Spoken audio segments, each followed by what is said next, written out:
Hello and welcome back to my channel where I like to have fun with all things beauty while being critical about what I accept into my collection. Today is a mini Sephora haul. So this is just a first impressions of everything that I've picked up so far during the sale and if I think it's worth it. I wasn't planning on filming anything today. I realized that the rest of my order was not going to arrive in time for me to say anything about it before the end of the sale. So I figured rather than wait for that, I'm just going to talk about the things I did get just in case it's helpful before they sell out. And that is especially true of the first two items that I will be talking about, the Westman Atelier blush and the Givenchy powder. As far as I know, those are the two things that I've heard the most buzz about. I'm not sure if there are other things, but that's what's been showing up the most in my feed. The other thing that I think is really important and I wanted to mention is Sephora is changing their return policy. I believe it used to be 30 days to get your money back, but up to 60 days to get a store credit, which was great. That was always a very good return policy. Now it looks like by the end of this month, I believe on the 24th, we are going to go down to 30 days for anything. So no store credit or exchanges after that 30-day mark,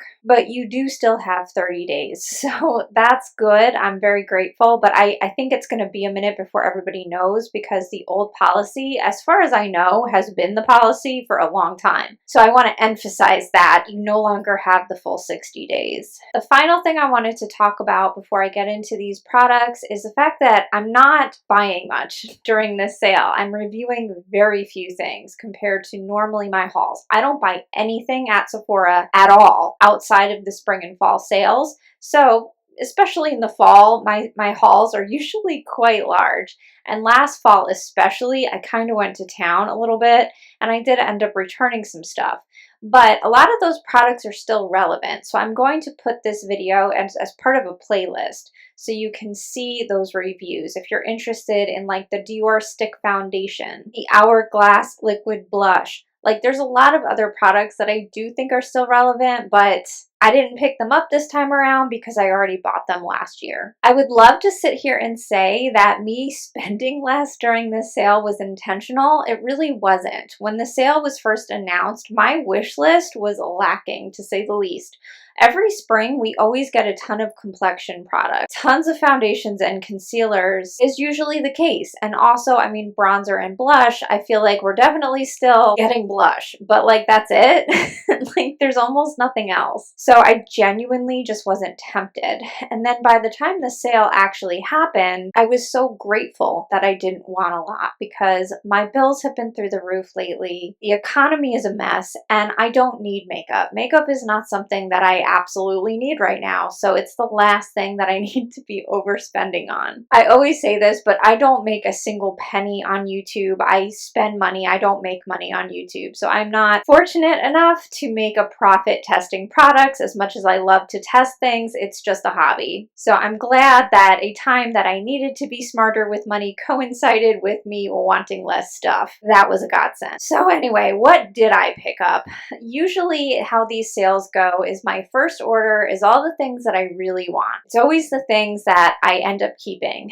My orders after that tend to get a little bit more experimental. There's a lot of FOMO happening and I'm being influenced by watching other people talk about things on YouTube. So typically my track record is that I start strong and then I kind of go downhill as the sale goes on. But I'm not doing that this year, luckily. So I have far fewer things to talk about. Anyway, my number one pick and the thing that I purchased at midnight when the sale was announced was the Westman Atelier blush. I really love the Westman Atelier stick products that I have, so much so that I was nervous that I wasn't actually going to get on with this because I was very concerned that they would not live up to their cream counterparts. I'm happy to say that that is not the case and I do really like this blush and contour. It's the duo that I have on today.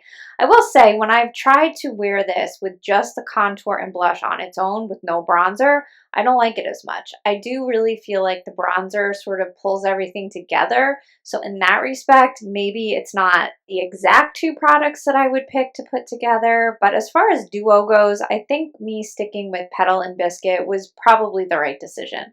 I was super tempted by the blush duos, but I didn't fall in love with any of the colors. I think suede and sable would have definitely worked for me. Unfortunately, by this time, I finally decided to go ahead and try that one. It was sold out. I mean, I was going over reviews, looking at pictures, pulling my hair out, and I kind of felt like the fact that I couldn't make the decision for that many days was proof that I didn't really want it that much. So it was probably for the best. I mostly was interested in trying this formula so that if they come out with duos or colors or singles or whatever in the future with this formula, I'll know if I like it or not. So I'm happy to say that I do in fact like it. Right now I'll pop up some photos. So first, I have Biscuit on the cheek on its own. I was very concerned about this looking muddy, and luckily, I really didn't get that. I think as long as you use it as a contour and you don't try to use it as a bronzer, if you're my skin tone, it's okay. It doesn't get too muddy. Now I'll show it with Petal on top, and next I'll show a side-by-side of the powder versus the cream. So I did either side of my face with either formula, and I'm happy to say that nobody could tell the difference. Now, this could mean one of two things. This could mean that if you already own these in the sticks, especially the minis at a very reasonable price, you do not need to go out and get this in the powder. However, if you feel the way I do and you prefer powders generally, you're not going to be mad if you pick this up. Blend it out, the colors are very similar. I still think I prefer the cream version of the contour. That's just because that's how I've been doing my makeup for this long every single day, and I did feel like the cream version was a slightly more cooler undertone. This was a tiny bit warmer, but at the end of the day, I couldn't really tell the difference. The blush was pretty lightly pigmented, but it's a good color for me. It doesn't pull too warm, which is always something that I'm worried about. On my light, medium, neutral, somewhat cool leaning skin, these work great. I think they're good for my skin tone. Maybe ever so slightly blurring. I'm not going to say that I put these on and I felt like I had a cheek filter. And you know, I actually have a good way to test that because I have a pretty significant scar on my cheek. So if something is like insanely blurring, I'm going to notice. This, I'd say moderately blurring, definitely something that is kind to texture compared to a lot of other things. So I did like it in that respect. And I also wanted to comment about hard panning because I know I've heard some amount of people have problems with that. I have a very, very, very dewy base and I have no hard pan yet. There's still time, and I do wipe my brushes off a little bit in between uses, but generally I'm not that careful with what I'm sticking in powder products, and even with my dirty brushes, no hard pan, they seem to be working fine, so I'm very happy to report back on that. And yeah, this was a win. It's not game changing. I don't think this is head and shoulders better than all of my other powder blushes, but I do like it a lot and I'm glad that I picked it up. The next most intriguing product I had in my cart was this from Givenchy. So this is the pressed version of their loose powder. I got this in shade 3, which is the rosy shade, and I am very happy with this so far. Yesterday I did a full day wear test and I did one side with the new powder and one side with the old powder. So the loose formula, the OG version. I don't have the reformulated version. I did actually decide to pick one of those up. So just late last night, I randomly decided to pull the trigger on it. I have been thinking about it for a while just for comparison's sake, but I kept being talked out of it because of how glittery everybody said that it was. People were saying that it's like a highlighter, but my skin is so dry that I'm like, I don't know, let me just see for myself so that I know for sure. And if I really hate it, I'll just return it. It was only $24, so it wasn't that big of a gamble. And this is definitely matte. However, this is still probably my favorite powder for dry skin. If I compare this to the Kosas Cloud Set, which was my previous favorite pressed powder of all time, I already like this one a little bit better because it's just a little bit more effective for me and it doesn't mess with the color of my makeup. So I don't know, I'm a big fan of this so far. I still have to test it. I don't know if it's going to beat out my other favorite, which is Hourglass Dim Light, but I will be doing an update of both of these in a couple weeks. At the end of my wear test yesterday, I had a slew of photos, but I don't think you can really see much of a difference between one side or another, which is a good thing. that actually means that it worked. If you can't tell the difference between either side, that means there's no perceivable difference, which is what I was going for. So my biggest concern was that by the end of the day, I would have dry spots because of how matte this is, and I did not have that at all. It looked just as glowy as the original powder, which is great. The final product that I wanted to talk about is this deodorant from Phlur, the vanilla skin deodorant. First of all, it smells fantastic. If you like vanilla skin, you will be a fan of this smell. My biggest concern was that this was going to function like other creamy deodorant. As you can see, it's in a stick form like some of those other ones that contain clays and different things to like absorb your sweat. Native and Salt and Stone, there's a ton of really popular ones out there. I hate all of those. They make me sweat more. It feels like putting moisturizer in my armpits that clogs my pores and actually makes me sweat more than if I had nothing on at all. My favorite type of deodorant is the AHA serums. So I just put it on, I let it soak in, and then I'm good. I still sweat, but I don't smell. That has been my preference for a long time now. The biggest reason I picked this up is the scent. I am really a huge fan of this scent, and this also contains AHAs. So in theory, it should function the same way as my serum deodorant, except this is supposed to be a little bit more moisturizing. I'm happy to report back so far so good. I've been wearing this for 2 days now, and it does not stain my clothes. It doesn't leave any residue behind. It really does soak in, and it doesn't make me feel more sweaty. So, I mean, something could change. It's early in the season. We're still in the cooler part of summer in South Florida. So there's a chance that this doesn't hold up to my other serum deodorants, but so far it's working fantastic. So if you are a fan of those other serum deodorants like Necessaire and Kosas, which are my other favorites, I would say go ahead and give this one a try. I'm really, really happy that I picked this up. On its way to me still is this Dior Highlighter. I'm pretty sure this is the only thing left. There might be one other item, but this is close to being it. The last thing that has arrived is my backup Nars. I decided to get a backup foundation and concealer because those are the only two makeup products that I ever finish in a reasonable amount of time. I have panned blushes and bronzers in my life, but it doesn't happen often. So those are the only two products that I finish quickly. And I just made the decision that I was going to get backups because I expect that the prices are going to go up. At this point in the video, I'm just going to quickly touch on the tariff situation in the US and the fact that it's just, we're in a mess. We're in an absolute mess right now. They're on again, they're off again. We all lived through the TikTok nonsense, and this is no different. This is ridiculous and unpredictable, and I'm very much expecting at the very least prices are going to go up regardless. So I did not panic buy. I just bought this, and I'm getting a single concealer. I haven't really figured out which one. It might be the Kulfi. That's where I'm leaning in terms of a shade that I want to try, but regardless, I decided I am absolutely not panic buying.